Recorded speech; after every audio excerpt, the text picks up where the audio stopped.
Good morning, good afternoon, good evening to East Central Missouri and the world, and welcome to the James Strong Show podcast, podcast number 198. Thank you for joining us. Thank you for making us a part of your day. I appreciate it.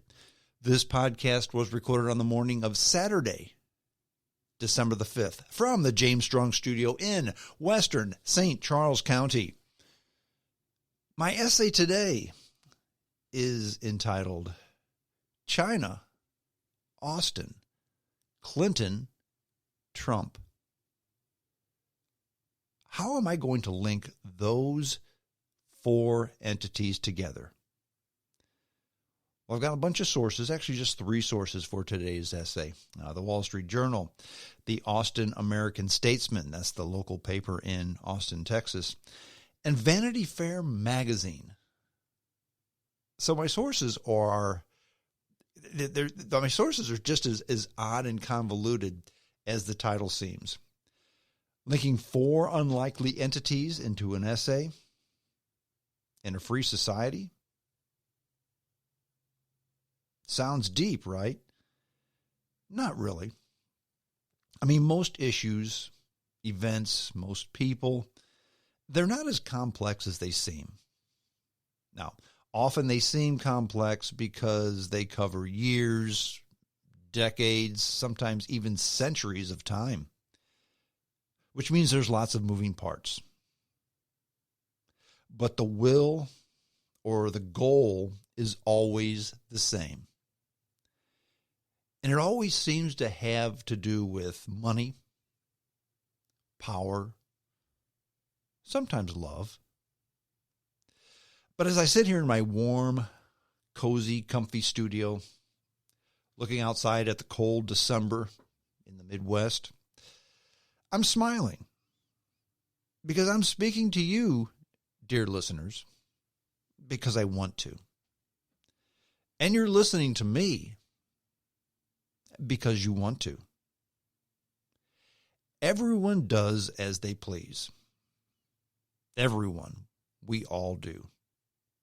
Now, some pay a price for doing what they want. Some pay a benefit. They reap a benefit from doing what they want.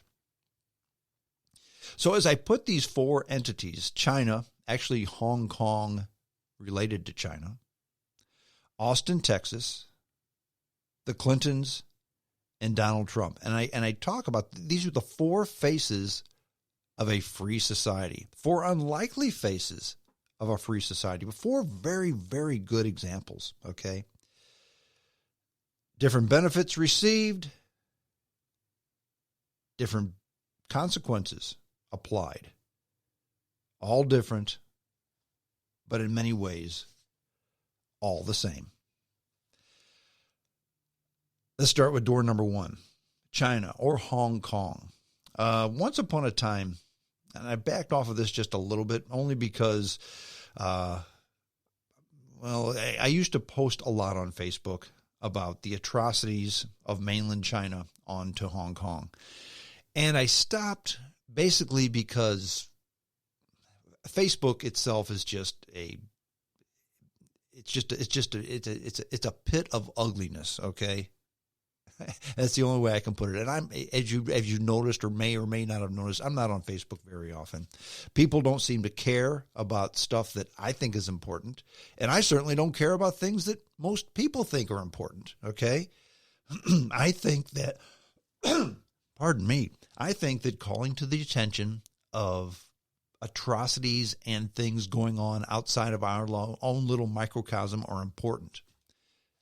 People are just concerned about what's going on in their very small fiefdom, which that doesn't make them wrong and it doesn't make me right. It just makes me unattached to what they want because they're certainly unattached to what I want. Bottom line is most people in this country don't care about what's going on in Hong Kong and how the communist Chinese government is just about to put the kibosh onto the last true free society in that part of the world, okay?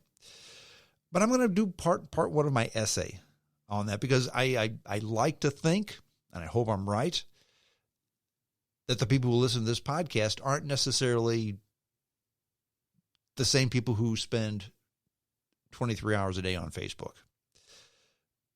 But this article in the Wall Street Journal talks about Hong Kong activist Joshua Wong, and he was jailed for more than a year over a 2019 protest. A protest, mind you. Okay. Now, Joshua Wong, who emerged from a 79-day street occupation in 2014 as the leading face of a new generation of young activists, it infuriated Chinese leaders, and he was jailed for more than a year on Wednesday of this week for inciting and organizing protesters who besieged Hong Kong police headquarters last year. Now, the magistrate in Hong Kong, Wong Li, said a deterrent sentence was necessary to safeguard the public interest as she imprisoned Mr. Wong for 13 and a half months.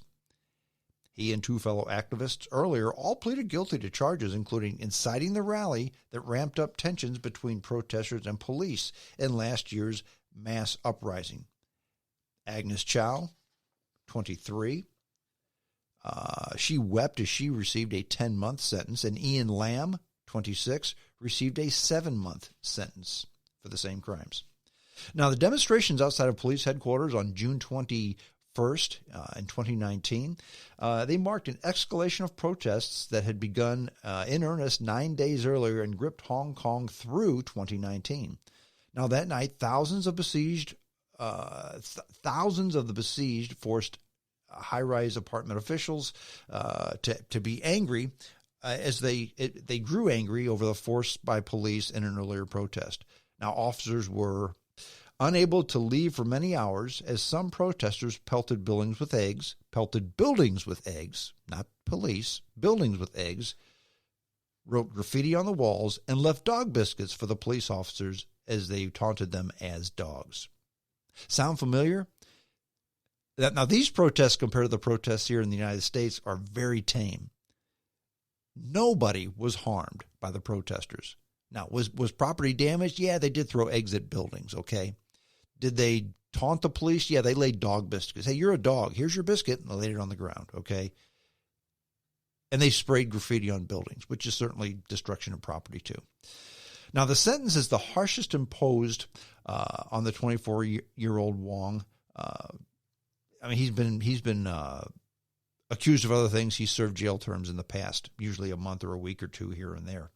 But the political analysts and opposition members say targeting the former student, who still faces other charges, in other words, they're not done charging him, in last year's turmoil, is aimed at silencing other activists.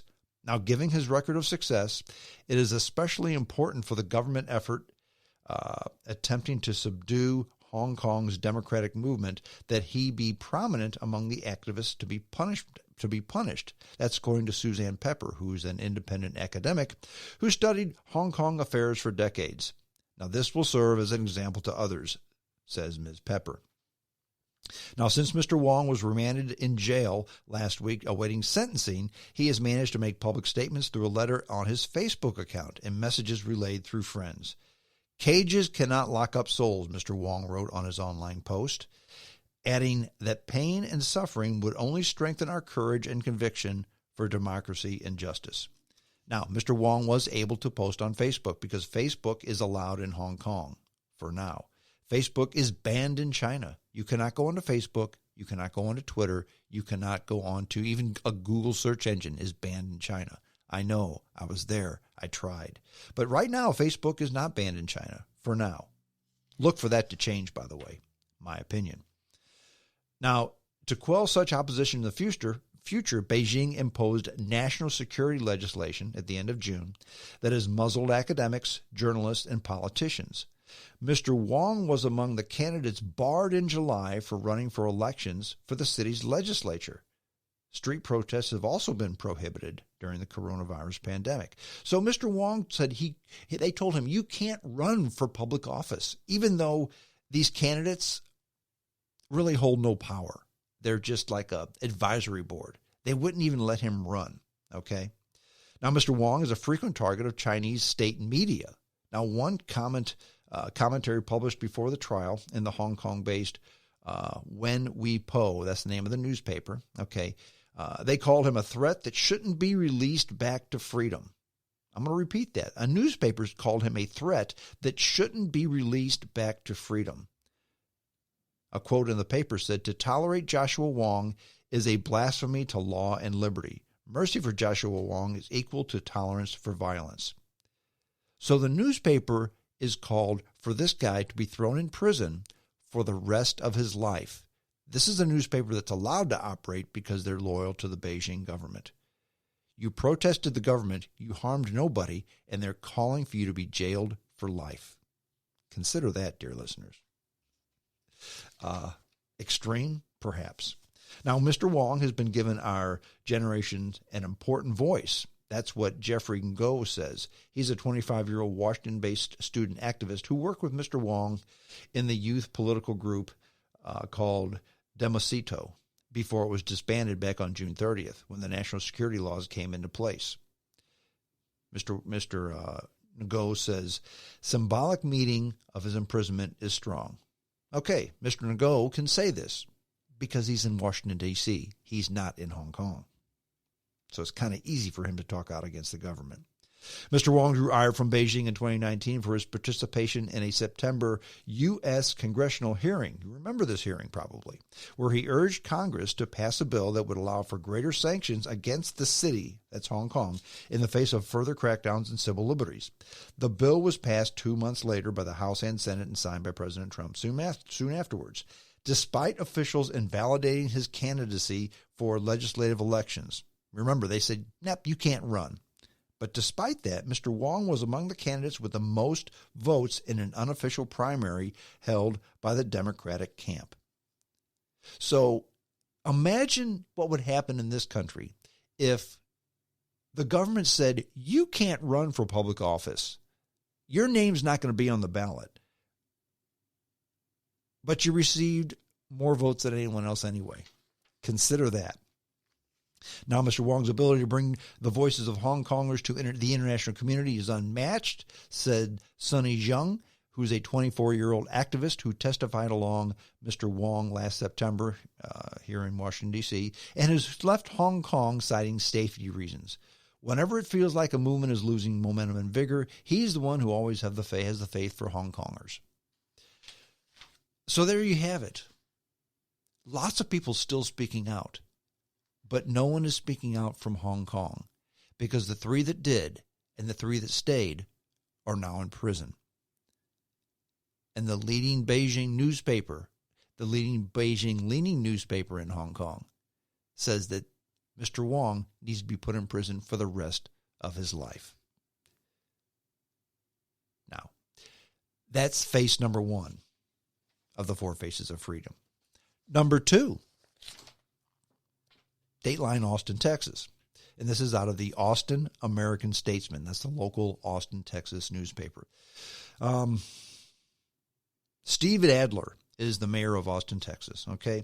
And Mayor Adler stressed residents' need to stay home during the pandemic, during Thanksgiving, both before, during, and after Thanksgiving, okay? In fact, in early November, as health officials warned of the impending COVID-19 spike, Austin Mayor Steve Adler hosted an outdoor wedding reception with 20 guests for his daughter at a trendy hotel near downtown.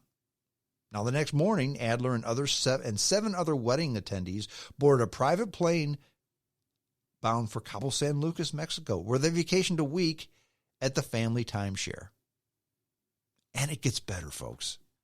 How can it get better? The guy says, hey, be prudent. So he has a big wedding for his daughter, then flies to Cabo San Lucas. How can it be worse than that? Well, here's how. One night into the trip, Adler addressed Austin residents on a Facebook video. He said, and I quote, "We need to stay home if you can. This is not the time to relax. We are going to be looking really closely. We may have to close things down if we're not careful." Yes. He made that video telling everybody to stay home and be careful while he's going to shut the whole thing down whilst vacationing in Cabo San Lucas. The video was made from his condo in Cabo. I'm not making this up. You can't make this up, okay? Now, getting back to the wedding, In hosting the wedding and traveling internationally, Adler said he broke neither